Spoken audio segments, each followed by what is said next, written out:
Super Bowl Sunday's coming up, so I was trying to come up with something that would be healthy yet taste delicious and fit right into your Super Bowl Sunday menu.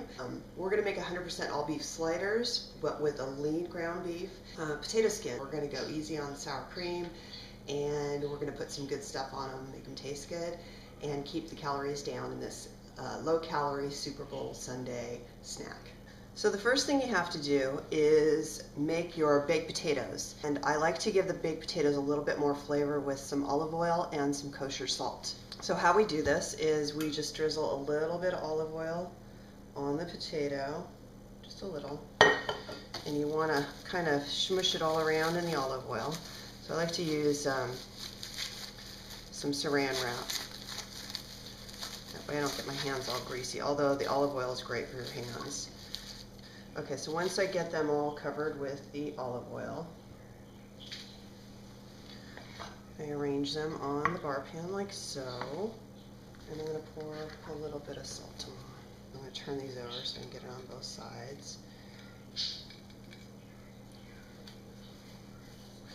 So I'm going to put these in the oven at 350 for about an hour, and when they come out, we'll resume our lean potato skins.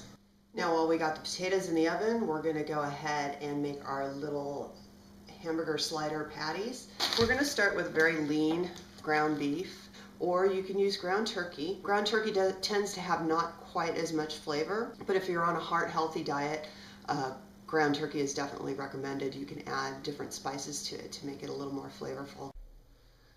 So I've taken about a pound of lean ground beef, and I rolled it up into 10 consistently sized little balls. You want to make them about a ½ inch bigger than your bun. This glass, the bottom of this glass is about the size of my bun, so I'm using this glass as my measuring device. They come out a little bit bigger than the glass. And there you go, perfect little slider sized meat patty. So 1 pound of ground beef should yield you about 10 sliders. Okay, so what you want to do is after the potato's been fully baked, you're going to cut it flatwise like that. There. And that leaves just enough there. I'm going to put them on my little platter here. And the nice thing about this is it's a stone, so it will keep them warm afterwards, and I can flip this little doohickey over and put them on top and set them out on the table, and the stone will keep them warm. But for right now, what I'm going to do is I'm going to brown them a little bit. So I'm going to put these back in the oven for about 15 minutes so they can get a little bit more cooked and brown and crispy.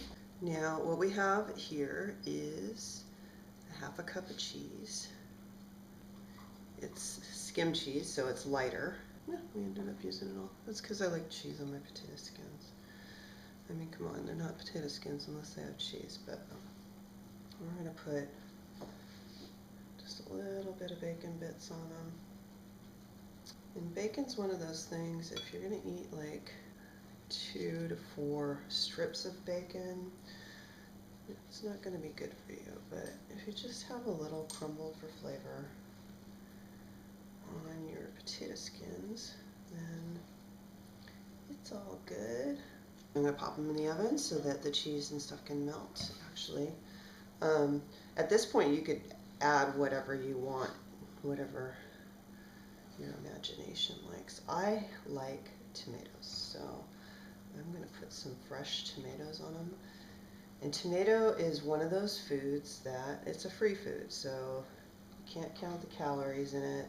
They don't mean anything. It's got lycopene. It's really good for you. Antioxidants, help to fight cancer. And what I generally do is I cut the guts, as my friend Heath says, the tomato guts out, so that you're just left with the meat of the tomato. I'm going to just pop these in the oven for a minute. I got 2 little sliders, one with cheese and one without. And I put some lettuce on there, and now I'm going to put some of my diced tomatoes on there. And this is a little concoction I make. It's made out of light mayonnaise and a little bit of ketchup and some cut up kosher dill pickles. But we only put like a teaspoon on it, and then we put the little tops on our little sliders. Doesn't that look good?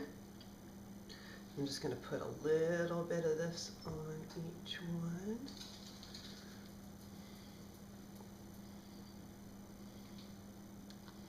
And there you go, Super Bowl snack worth snacking on.